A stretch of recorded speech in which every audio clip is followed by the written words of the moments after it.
Bismillahirrahmanirrahim. Alhamdulillahi rabbil alamin, wassalatu wassalamu ala rasulil amin, nabiyyina Muhammad ibn Abdullah wa ala alihi wa sahbihi wa man walah, amma ba'd. Sambungan pelajaran kita dalam kitab Riyadhus Salihin susunan Al-Imam Al-Hafiz An-Nawawi rahimahullahu ta'ala, kitab Al-Umuril Manhi anhu. Dalam kitab perkara-perkara larangan, benda-benda yang dilarang oleh Allah dan Rasulnya sallallahu alaihi wasallam. Sambungan pada kali ini iaitulah bab yang ke-281, babun nahi an tanajisnaini duna salis bighairi iznihi illa lihajah. Bab larangan dua orang berbisik sedangkan ada orang yang ketiga tanpa keizinannya, melainkan kerana keperluan syar'i. Maksud dianya, kita duduk tiga orang, lepas dua orang berbisik, itu dilarang. Sebab yang seorang lagi nak bercakap dengan siapa? Itu masalah kita. Yang seorang lagi nak bercakap dengan siapa? Boleh jadi dia kata dua orang tu buat komplot nak jatuhkan dia, nak khianat pada dia, maka dia akan berfikir macam-macam.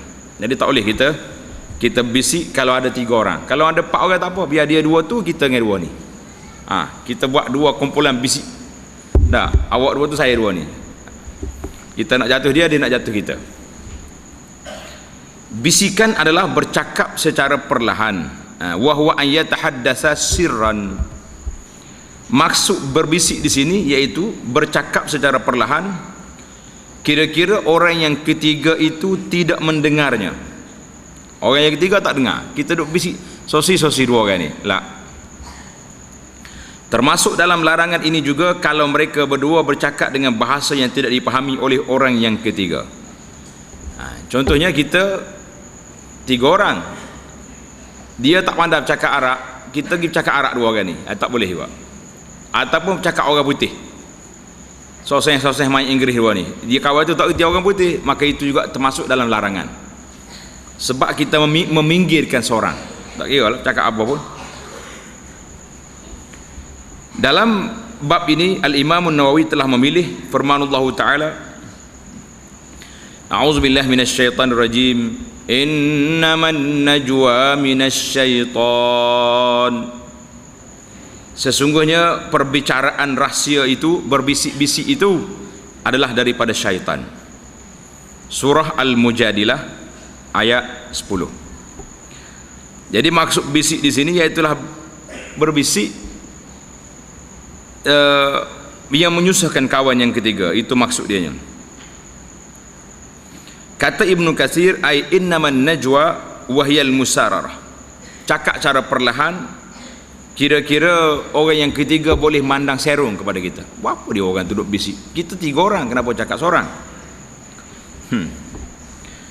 Cerita najwa sikit. Ini bukan tafsir Quran, ini cerita saja, cerita pengalaman.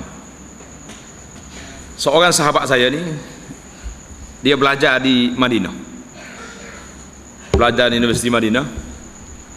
Dia dapat anak letak nama Najwa. Ramai tak ramai orang Malaysia nama Najwa? Ramai. Sudah. Bila mari pak cik tua seorang, dia kata, sami'tu, aku dengar mu dapat anak. Kita kata alhamdulillah. Dia pun ucaplah, barakallahu laka fil mauhub, fil maulud. Jadi Allah Taala berkatlah anakmu ni. Mu nama apa dia? Dia kata samaituha Najwa. Aku namakan dia Najwa. Pak cik ni terkejut. Dia kata auzubillahi minasyaitanir rajim, innaman najwa minasyaitan. Najwa tu mari daripada syaitan. Apa mu buat nama ni? Sudah kitanya. Jadi kalau kita ambil ayat ni, najwa bermasalah. Tapi kalau tengok makna lain, ada makna lain, beberapa makna yang lain tak jadi masalah. Jangan pula timbul macam orang duk sibuk hari nak tukar nama, sebab kononnya nama dia ni nama anak jin. Satu Malaysia habis dengan nama anak jin. Itu semua tu mencelarukan. Jadi cerita kita ni tidak celaru, tapi dalam Al-Quran kalau sebut najwa, tak ada yang baik. Innaman najwa minasyaitan, la khaira fi katsirin min najwahum. Jadi semua najwa dalam Quran tak baik belaka. Jadi kalau kita nak letak nama anak ke, jangan tengok satu makna, dia banyak arti, banyak makna. Jadi kalau ada makna yang tak baik, elakkanlah, banyak lagi kan nama atas dunia ni. Jangan duk ambil satu nama saja. Allahu Akbar, macam-macam orang ni. Nah, baik, kita pergi kepada hadis yang pertama dalam bab ini, iaitulah hadis yang ke 1600 dalam naskah Arab 1598. Wa an ibni Umar radhiyallahu anhuma anna Rasulullah sallallahu alaihi wasallam qala idza kanu thalathatan fala yatanajasnan duna thalis, muttafaqun alaih. Maksudnya, jika mereka bertiga, maka janganlah yang dua orang itu berbisik tanpa orang yang ketiga. Jadi jangan buat, ada tiga orang, jangan berbisik dua orang. Nak cakap, cakap semua tiga-tiga, ataupun jangan bercakap. Hadis ini diriwayat oleh Imam Al-Bukhari dan Muslim. Wa rawahu Abu Daud wa zada Abu Salih qultu li ibni Umar fa arba'atun qala la yadurruk. Abu Daud juga meriwayatkan hadis ini, dan di dalam riwayatnya itu ada sedikit tambahan, iaitulah Abu Salih bertanya Ibnu Umar, ya Syekh Ibnu Umar, apakah hukumnya jika mereka itu berempat? Yang Nabi kita larang ni tiga orang, dua bisik, seorang duduk diam. Itu tak boleh. Kalau mereka empat, macam mana? Bagus juga soalan ni kan. Beliau menjawab, la yadurruk, tidak memberikan kamu mudarat. Artinya tidak berdosa dan tidak mengapa bagi kamu, kerana mereka sudah berdua, yakni yang tidak berbisik itu, dan tidak lagi keseorangan. Mana dia boleh bercakap dengan kawan dia, kita bercakap dengan kawan kita. Itu pun kalau perlu lah. Kalau tak perlu, tak payahlah bisik-bisik, cakap. Ramai-ramai lah kita duduk sekali kan, kita duduk sekali, tak usah duduk bercakap. Wa rawahu Malikun fil Muwatta an Abdullah bin Dinar qal kuntu ana wa ibn Umar inda dari Khalid bin Uqbah allati bisuk, ila akhir hadis. Ini dia panggil, ini riwayat praktikal, amali. Ibnu Umar yang meriwayatkan hadis Nabi kita larang daripada berbisik, maka bagaimana dia cuba tunjuk nak menyelesaikan masalah larangan tersebut. Imam Malik meriwayatkan hadis ini melalui Abdullah bin Dinar dalam kitabnya Al-Muwatta. Kata Ibnu Dinar, kata apa? Aku bersama Ibnu Umar di rumah Khalid bin Uqbah, yang rumahnya terletak di kawasan pasar. Ini menunjukkan detailnya maklumat yang diberi oleh rawi. Siapa dia sebut rumah kat mana. Kalau kita hari ni pun, saya pergi ziarah Ustaz Fulan, rumahnya di lorong sekian, jalan sekian, taman sekian, baru detail. Ni dia orang tu kata, siapa? Tak tahu. Masalah. Tiba-tiba datang seorang laki-laki ingin berbisik dengan beliau, nak bisik dengan Ibnu Umar, dan tidak ada bersama beliau selain saya dan lelaki yang ingin berbisik itu. Jadi kami tiga orang je. Orang itu nak bercakap, rahsia lah dia tu, takkan nak cakap semua rahsia, nak lepas. Lalu Ibnu Umar memanggil seorang laki-laki yang lain, sehingga kami menjadi berempat. Dia panggil seorang lagi, ta'al, mari duduk sini. Jadi duduk dua. Ibnu Dinar duduk dengan orang lain, Ibnu Umar pun apa jadi? Beliau pun berkata kepadaku dan laki yang ketiga yang baru dipanggil tadi, kamu berdua tunggu sebentar, duduk dua sini. Aku mendengar Rasulullah sallallahu alaihi wasallam bersabda, la yatanajasnan duna wahidin, tidak boleh berbisik dua orang dengan meninggalkan seorang yang lain. Itu Ibnu Umar banyak dia. Bila dia riwayat hadis, dia akan gunakan pendekatan cara amali. Contohnya hadis ni. Satu lagi hadis Ibnu Umar dalam bab jual beli, dalam bab khiyar. Bila kita nak beli barang, kita boleh pilih waktu, dia panggil khiyarul majlis. Sebelum kita berpisah dalam majlis, kita boleh nak ke tak nak. Jadi Ibnu Umar ni bila dia beli barang, supaya jadi benda tu tak ada pilihan, maka dia pergi, dia keluar sekejap, lepas dia masuk balik, supaya akad tu sempurna, tak ada lagi pilihan.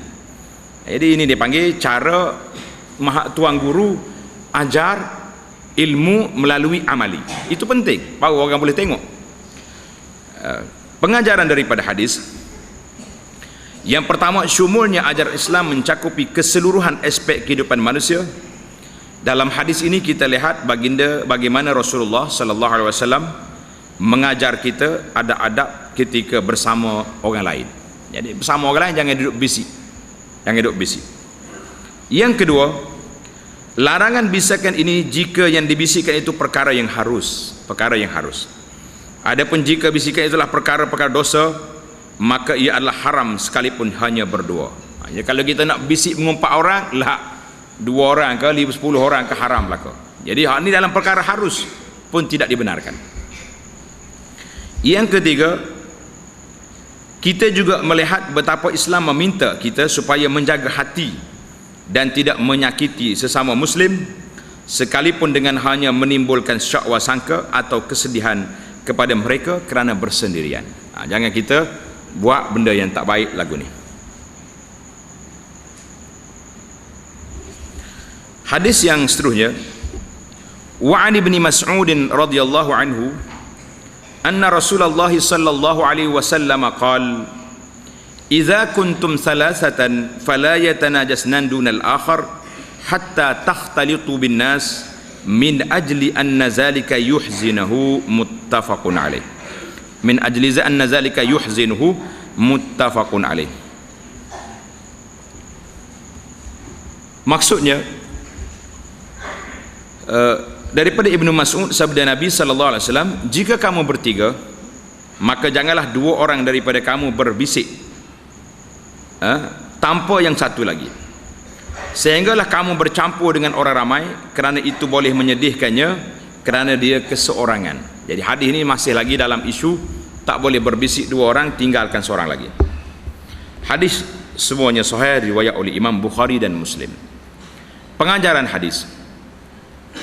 Yang pertama, larangan bisikan ilah termasuk dalam perkara yang haram kerana menyakiti seorang muslim itu adalah haram. Yang kedua, harusnya berbisik bila dia tidak lagi bersendirian kerana ia tidak lagi menyakitinya dan sudah ada orang yang boleh bersembang dengannya.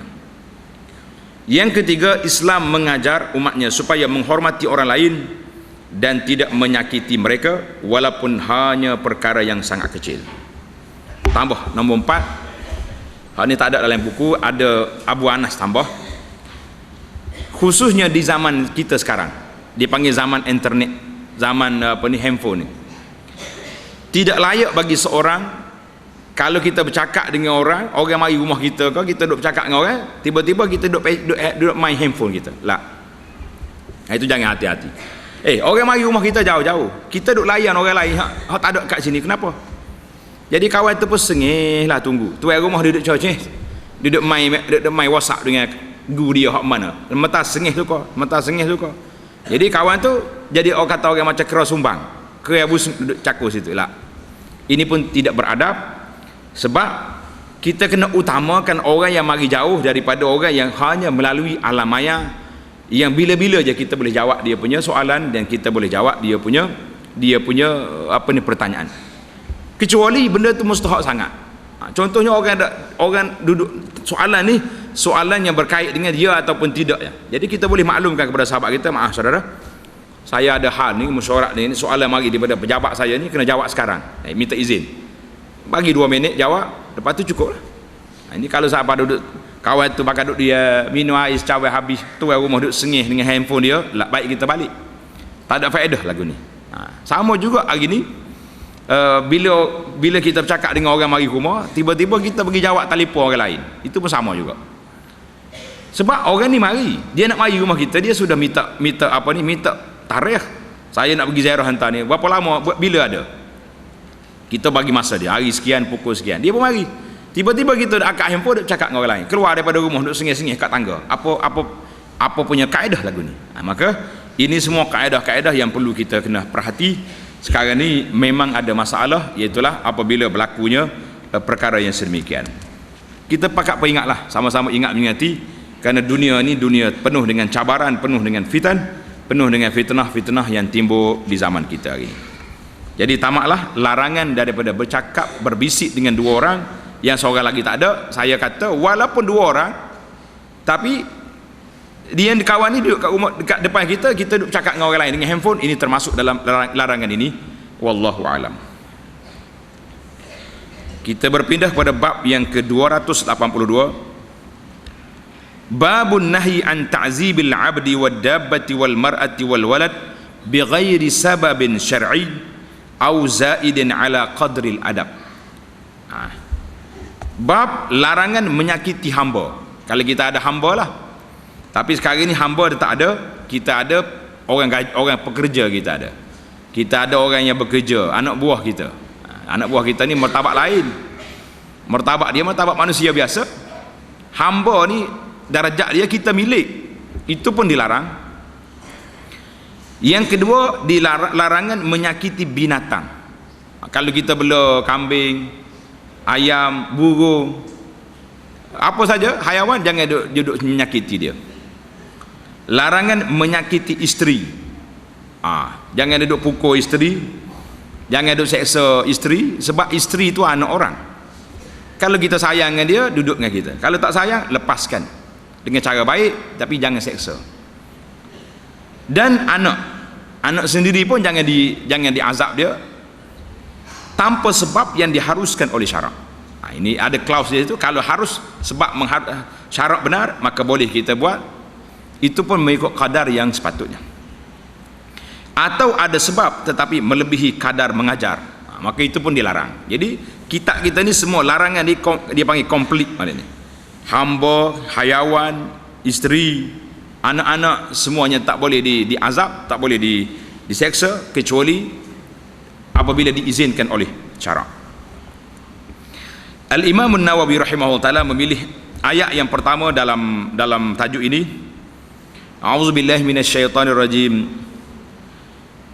وَبِالْوَالِدَيْنِ إِحْسَانًا وَبِذِي الْقُرْبَى وَالْيَتَامَى وَالْمَسَاكِينِ وَالْجَارِ ذِي الْقُرْبَى وَالْجَارِ الْجُنُبِ وَالصَّاحِبِ بِالْجَنبِ وَابْنِ السَّبِيلِ وَمَا مَلَكَتْ أَيْمَانُكُمْ إِنَّ اللَّهَ لَا يُحِبُّ مَنْ كَانَ مُخْتَالًا فَخُورًا. Allah SWT berfirman yang bermaksud, dan berbuat baiklah kepada dua ibu bapa. Yang pertama sekali, orang yang kita kena buat baik, siapa dia? Ibu dan bapa kita. Sebab daripada dialah adanya kita. Jangan hina mak kita.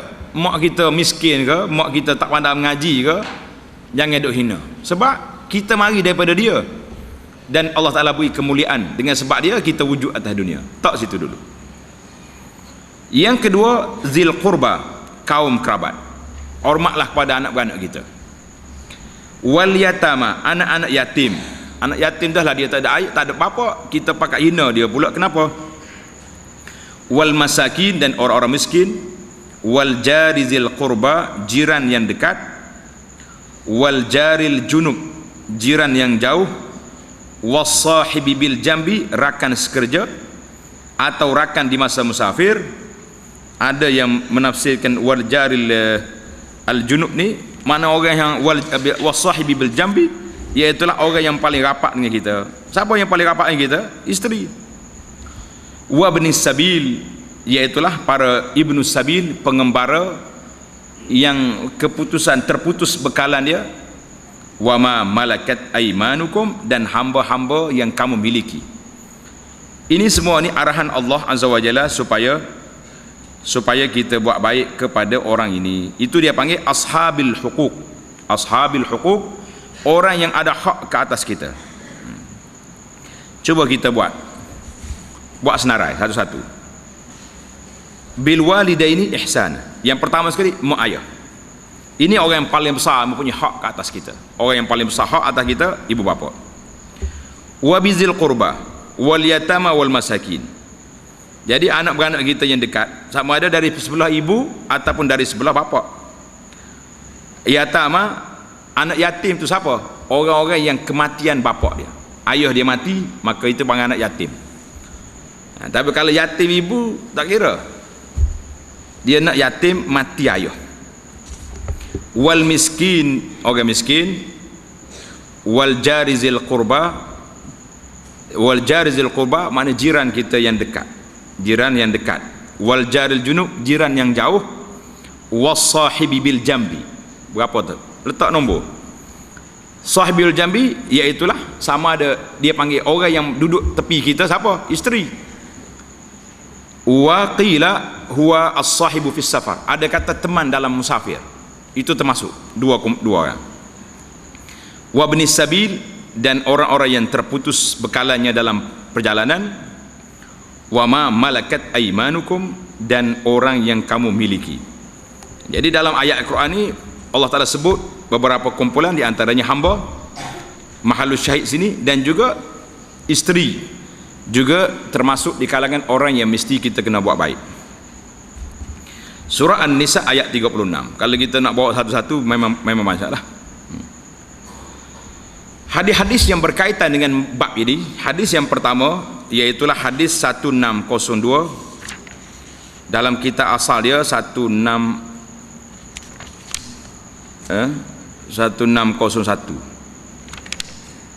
1600.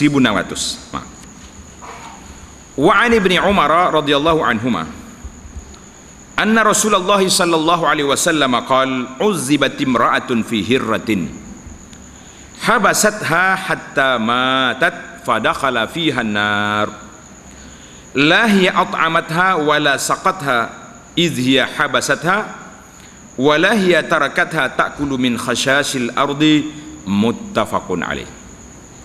Hadis ini riwayat, maksud dianya seorang wanita telah diazab kerana seekor kucing yang dikurungnya sehingga mati. Kalau nak kira kucing ni tak ada harga apa dia, kita nak makan dia tak boleh, buat main-main hambat tikus boleh lah kan. Tapi kenapa wanita ni diazab? Sebab dia mengazabkan makhluk Allah Ta'ala. Itu salah dia, maka dia masuk neraka kerana kucing tersebut. Jangan main. Dia tidak memberi makannya, tidak juga minumnya ketika mengurungnya, dan dia juga tidak melepaskannya supaya ia dapat makan binatang-binatang yang merayap di bumi, cari makan sendiri. Tak. Kalau kita lepas dia pandai cari makan. Miau duk cari tu apa ni, makanan orang tumpah, makanan orang campak. Tapi kalau kamu kurung, mati dia.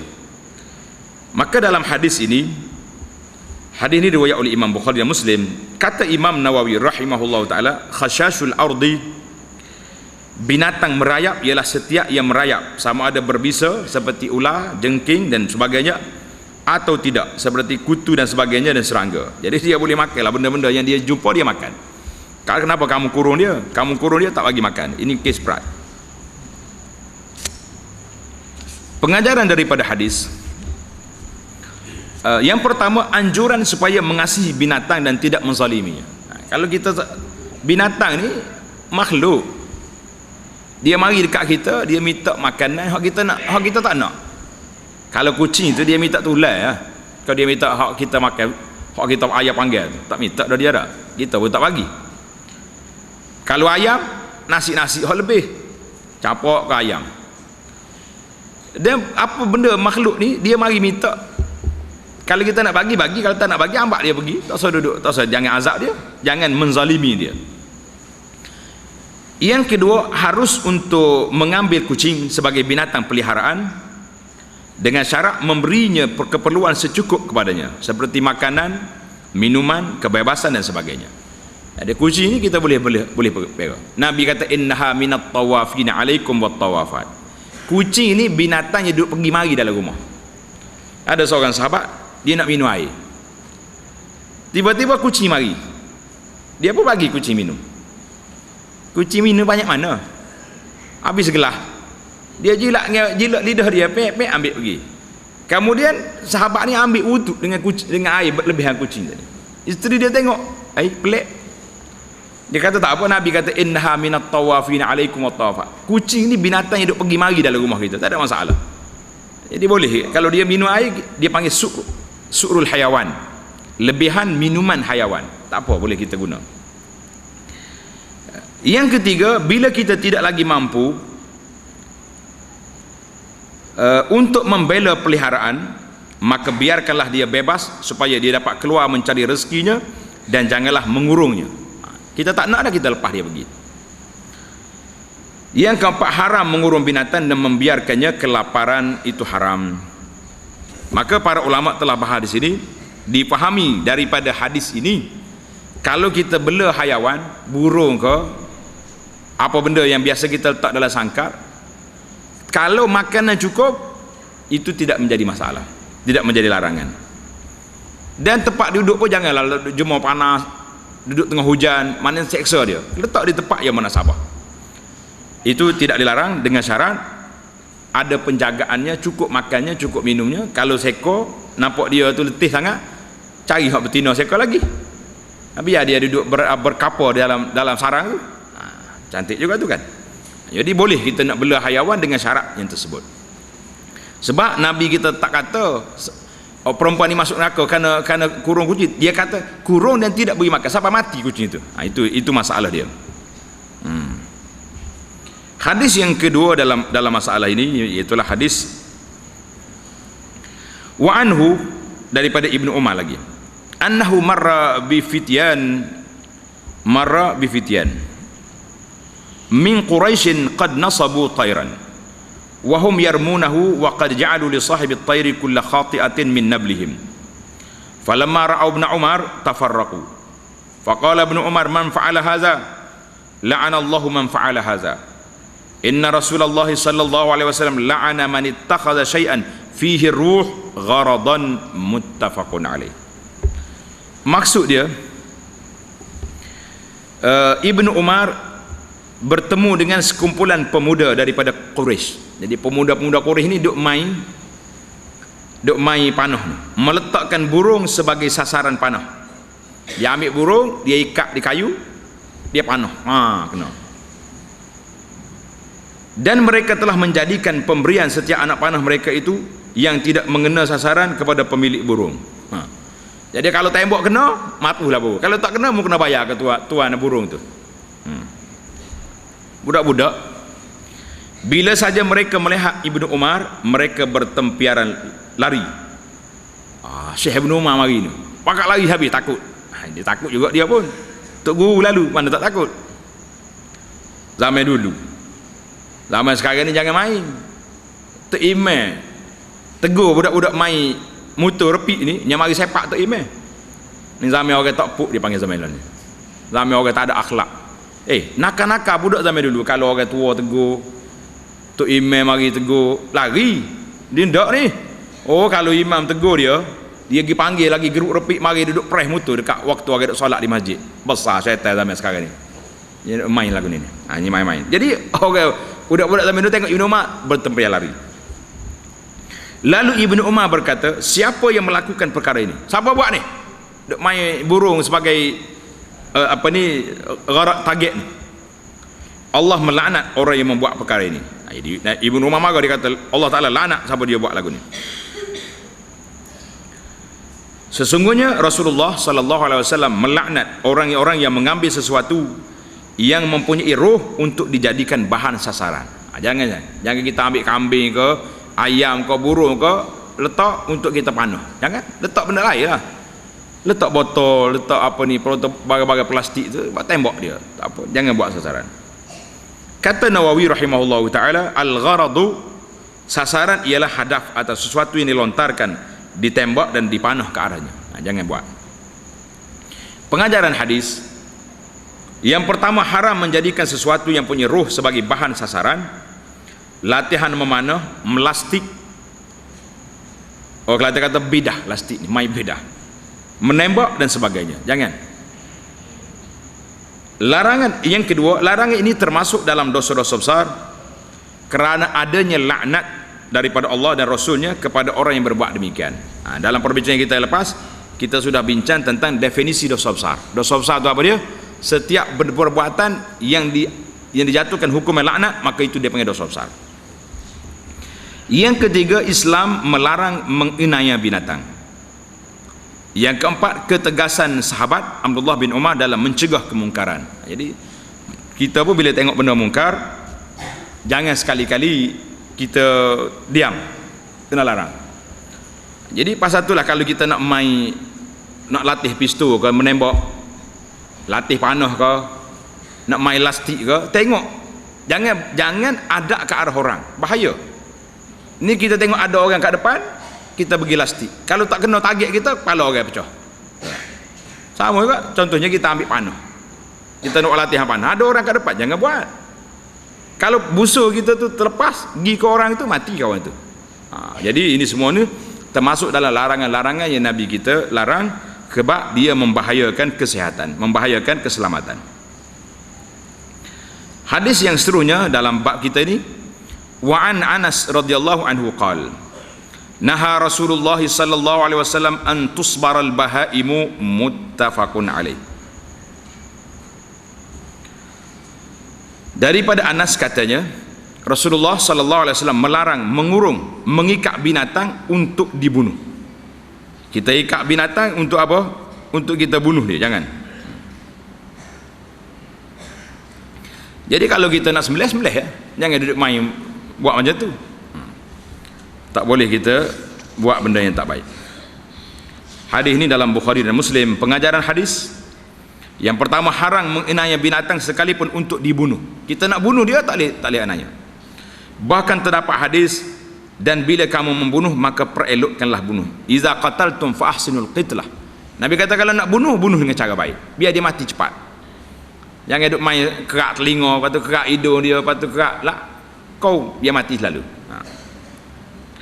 Yang kedua, berkata seorang ulama, haram mengikat binatang yang hidup dan seterusnya dilemparkan ke arahnya sesuatu yang mengenainya sehingga dia mati. Ini tak boleh kita buat kainak lagu tu. Walaupun anjing pun apa benda tak boleh kita buat. Itu tamatlah perbincangan kita dalam bab kita jadikan hayawan ni menyeksa hayawan, menyeksa hayawan. Hadis yang berikutnya, yang seterusnya,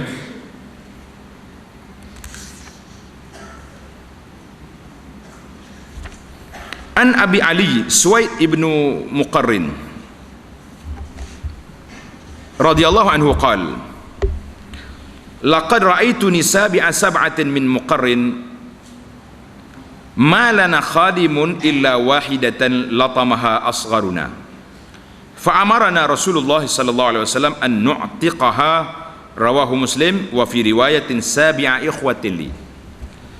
Daripada Abi Ali nama dia Suwaid bin Muqarrin radhiyallahu anhu, dia kata, sesungguhnya aku telah mengetahui bahawa akulah salah seorang daripada anak Muqarrin yang 7. Dia ada 7 beradik. Muqarrin itu ada anak 7 orang. Sesungguhnya aku mengetahui kami tidak mempunyai pembantu hamba melainkan seorang perempuan sahaja yang telah ditampar oleh adik yang paling kecil. Adik yang kecil nakal, pergi tampar dia punya hamba perempuan. Maka Rasulullah sallallahu alaihi wasallam menyuruh kami memerdekakannya sebagai kafarah kerana memukul hamba itu. Jadi oleh kerana memukul dia, maka kamu merdekakan dia. Hadis riwayat Muslim. Dan pada satu riwayat, saya adalah yang ke-7 daripada adik-beradikku. Jadi kalau dia yang ke-7, mana dia hak pukul? Itu dia panggil cerita tadi. Pengajaran hadis yang pertama, salahnya menganiaya para hamba atau orang bawahan. Bahkan hamba yang dipukul disunatkan untuk memerdekakannya sebagai kafarah, sebagai denda untuk menebus kesalahannya. Jadi denda kita ni, salah kita pergi pukul orang, maka kita merdekakan dia. Yang kedua, Islam tidak menggalakkan untuk memperhambakan seseorang.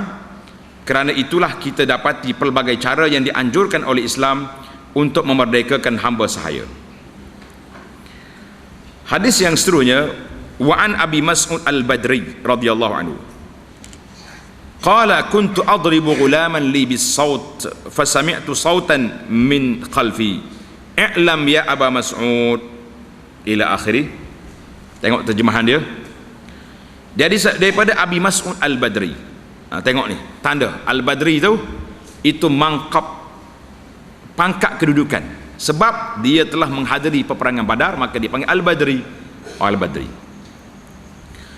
katanya, aku telah memukul seorang hamba milikku dengan tongkat. Pain, dia bagi. Lalu aku mendengar suara dari arah belakangku. Aku dengar suara kata, "I'lam ya Aba Mas'ud." Ketahuilah wahai Abu Mas'ud. Bunyi suara orang. Aku tidak memahami apa kandungan suara itu kerana kemarahan. Biasalah orang marah ni kalau kata apa tak dengar. Merah muka tu kak, macam orang tak khabar. Macam orang gila kadang-kadang setengah tu kalau terlalu nak marah. Jadi dia akan buat tindakan-tindakan yang kadang-kadang lebih daripada yang sepatutnya. Marah kau, tak malu kepada orang, buat tindakan-tindakan yang melampau. Sebab tengok ni, Abu Mas'ud kata aku tak dengar sebab aku nak marah. Tak kala dekat suara itu kepadaku, tiba-tiba yang bersuara itu ialah Rasulullah sallallahu alaihi wasallam. Allahu akbar. Nabi. Sudah dia. Apa jadi? Nabi kata apa? I'lam Aba Mas'ud anna Allah aqdaru alayka minka ala hadzal ghulam. Nabi kata, "Hei Abu Mas'ud, ketahuilah Abu Mas'ud, sesungguhnya Allah lebih berkuasa mengazab ke atasmu, untuk mengazabmu berbanding kuasamu menginai hamba ni." Memukul dia, Allah Ta'ala lebih berkuasa untuk azab kamu.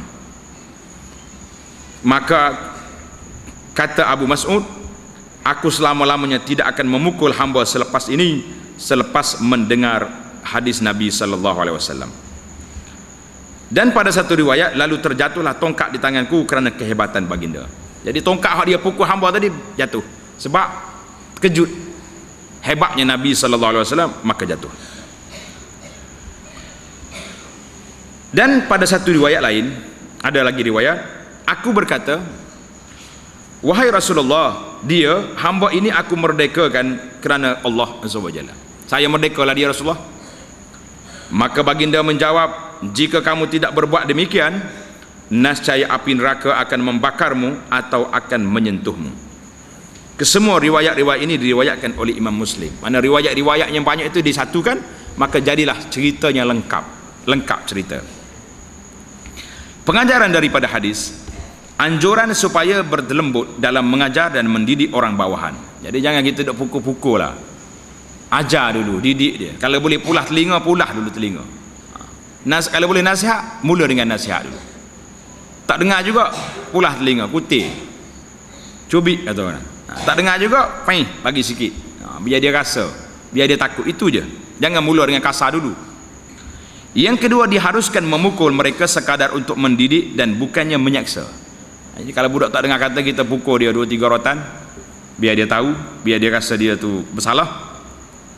Yang ketiga, kehebatan Rasulullah sallallahu alaihi wasallam di hati para sahabat. Yang keempat, segeranya sahabat dalam melakukan perkara-perkara kebaikan dan menyesal di atas dosa yang dilakukan, dan keazaman untuk tidak mengulanginya lagi. Jangan buat lagi. Wa an ibni Umar radhiyallahu anhuma anna an-nabiy sallallahu alaihi wasallam qala man daraba ghulaman lahu haddan lam ya'tihi aw latamahu fa inna kafaratahu an yu'tiqahu. Rawahu Muslim.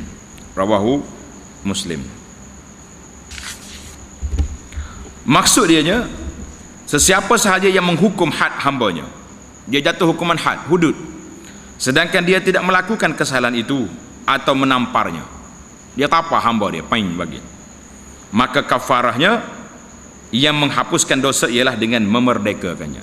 Dia tak apalah, dia hamba, dia ada hamba, dia boleh merdeka. Kita dengan orang tak ada hamba ni, macam mana kita nak buat? Baik, hadis riwayat Muslim. Pengajaran daripada hadis, tidak boleh sewenang-wenang menginai orang bawahan. Yang kedua, Islam telah mempelbagaikan cara untuk membuang konsep perhambaan. Hadis yang seterusnya, wa an Hisham bin Hakim bin Hizam radhiyallahu anhuma annahu marra bisyam ala unasim minal anbat ila akhir hadis, rawahu Muslim. Maksud dianya, daripada Hisham bin Hakim bin Hizam radhiyallahu anhu. Jadi Hakim bin Hizam tu, bahawa beliau berjumpa di Syam. Syam tu di Syria sekarang ni. Nama tempat orang-orang Ambat, nama kabilah orang Ambat yang telah diletakkan, dijemur di bawah sinaran matahari dan dicurahkan minyak di atas kepala. Weh, berat ni. Kita jemur orang panas, ambil minyak tak atas kepala. Jadi minyak dengan matahari tu lagi panas dia. Berasak molek. Lalu beliau bertanya, apa benda buat ni? Ada yang menjawab, mereka diazab kerana masalah kharaj, cukai tanah. Dia tak payah cukai, kita seksa dia. Dan pada satu riwayat mereka ditahan kerana jizyah, cukai yang menggantikan zakat bagi orang bukan Islam. Hisham bin Hakim pun berkata, aku bersaksi, sesungguhnya aku telah mendengar Rasulullah sallallahu alaihi wasallam bersabda, sesungguhnya Allah akan menyeksa orang-orang yang menyeksa manusia tanpa sebab yang dibenarkan, seperti hudud, qisas, ta'zir dan sebagainya, itu dibenarkan. Orang buat benda yang tidak dibenarkan di dunia ini, kemudian beliau masuk bertemu pemerintah dan beliau bercakap dengannya, dengan pemerintah di situ tentang perkara tadi, lalu pemerintah memerintahkan supaya dilepaskan mereka itu. Ini dia panggil, kata Imam Nawawi, al-ambat ialah petani-petani daripada orang-orang ajam yang bukan bahasa Arab, bukan bangsa Arab. Jadi puak-puak ni tak bayar cukai, maka pengawal-pengawal penguat kuasa ni seksa dia. Jadi bila sahabat ni lalu, dia tengok, jangan buat macam ni. Dia pergi jumpa dengan ketua, maka ketua dia lepaskan. Jadi kita pun kalau tengok orang buat benda tak baik, kita kena nasihat supaya tidak berlaku lagi macam ni. Pengajaran daripada hadis, peringatan supaya tidak mengenai golongan miskin dan lemah tanpa hak. Yang kedua, ketegasan para sahabat Rasulullah sallallahu alaihi wasallam dalam amar ma'ruf dan nahi mungkar. Yang ketiga, anjuran supaya memberikan peringatan kepada orang-orang yang melakukan kezaliman. Itu tamaklah kita dalam bab menyeksa hamba-hamba. Yang terakhir dalam perbincangan ini, satu kategori lagi, dia panggil dalam bab lukis ataupun coreng muka hayawan.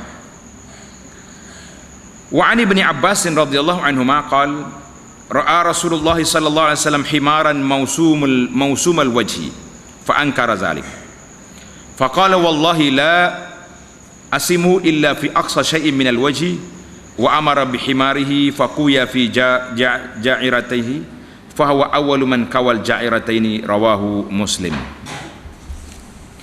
Maksud dianya, Rasulullah sallallahu alaihi wasallam telah melihat seekor himar, donkey, yang ditanda, dibuat dengan api seperti tatu di mukanya. Jadi dia buat tatu di muka dia sebagai tanda. Lalu baginda engkar, tidak suka perbuatan itu. Kerana itu beliau, yakni Ibnu Abbas, berkata, demi Allah, aku tidak akan menandakan himar melainkan pada tempat yang paling jauh daripada muka. Dan beliau menyuruh dibawa himarnya, kemudian diselar, ditanda seperti tatu di pangkal pahanya berdekatan dubur binatang itu, maka beliaulah orang yang pertama yang menyelar sebagai tanda di pangkal paha. Jadi biasa orang dulu, hayawan-hayawan ni, kuda ke, unta dia ke, ramai, beribu-ribu dia punya. Maka setiap kabilah tu dia ada tanda dia. Ada tanda yang dia buat goris, buat tatu di paha, ada yang dekat tengkuk. Muka tak boleh, Nabi larang di muka. Ada yang buat atas belakang. Jadi bila hayawan ni masuk dalam kandang orang lain, ni bukan hak kita ni, hak ni kapuk ni. Jadi senang nak pergi cari sebagai tanda.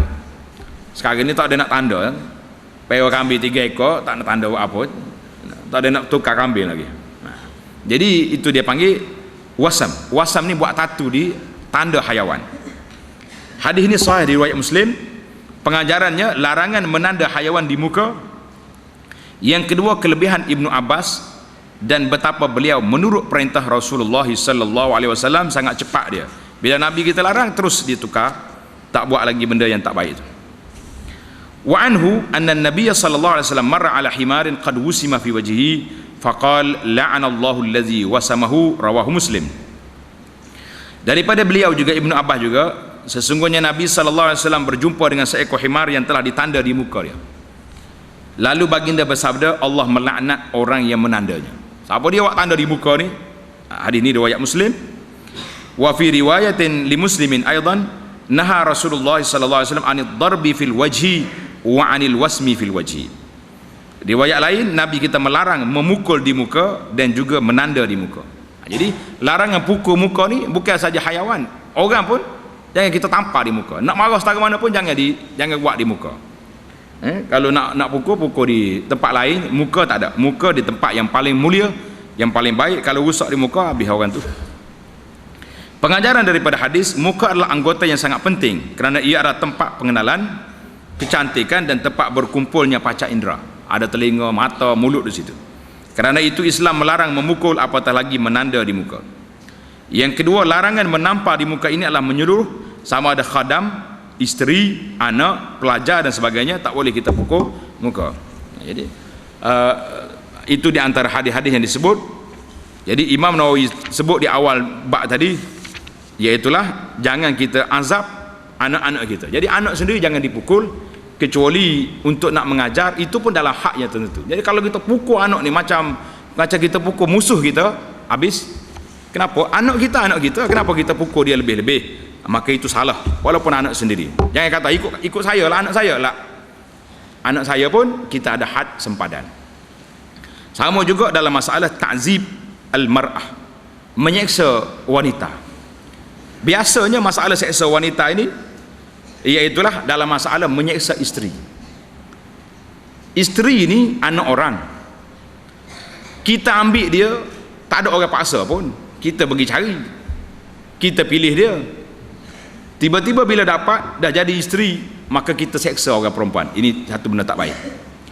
Nabi sebut dalam hadis, la yafruqu mu'minun mu'minatan, jangan seorang mukmin itu menghina wanita, in kariha minha khuluqan radiya minha akhar.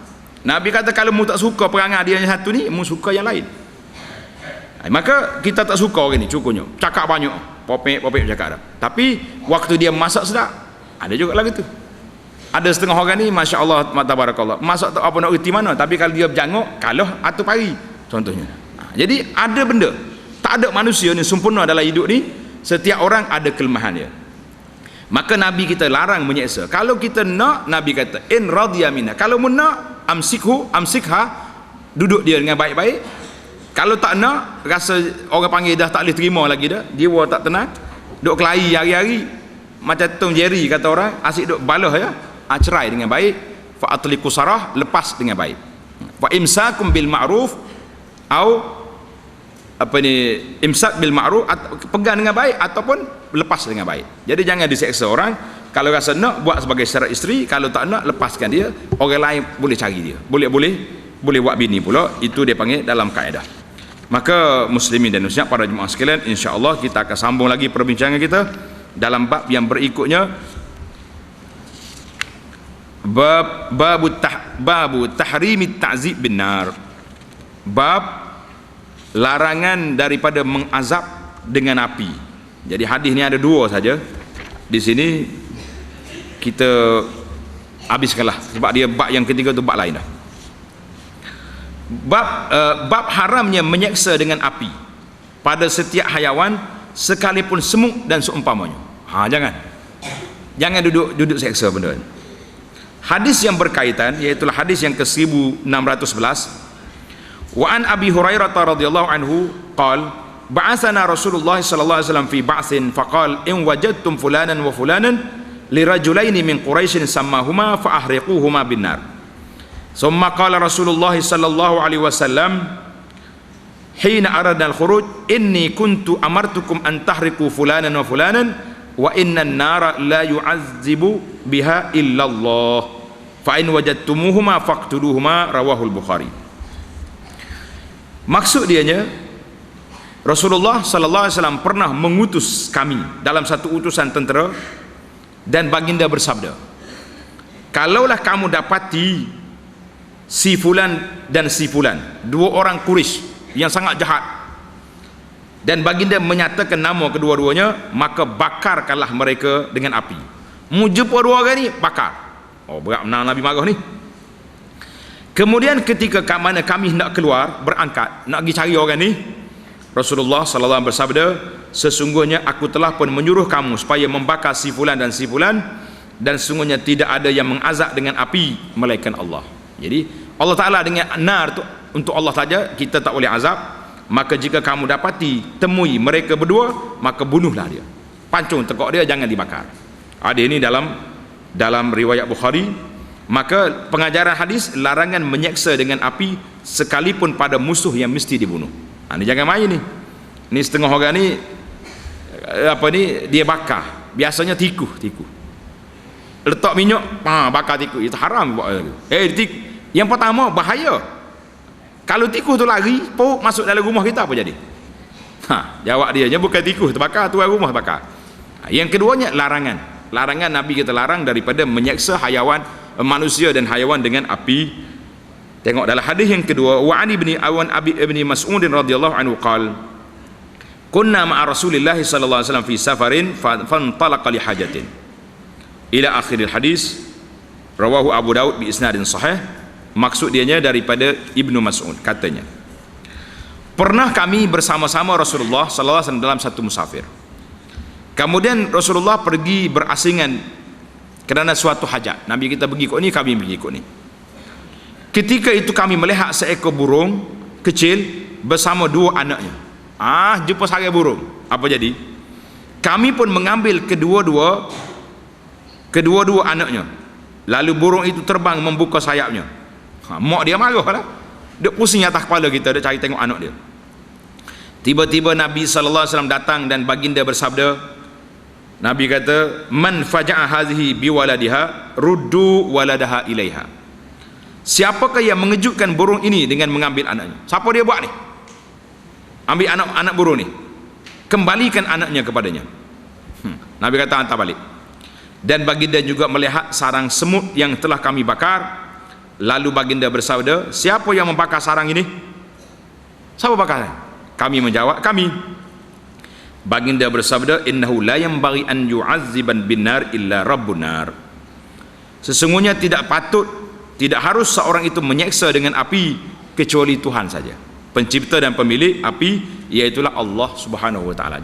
Maka jangan kita seksa dia dengan api, tak boleh.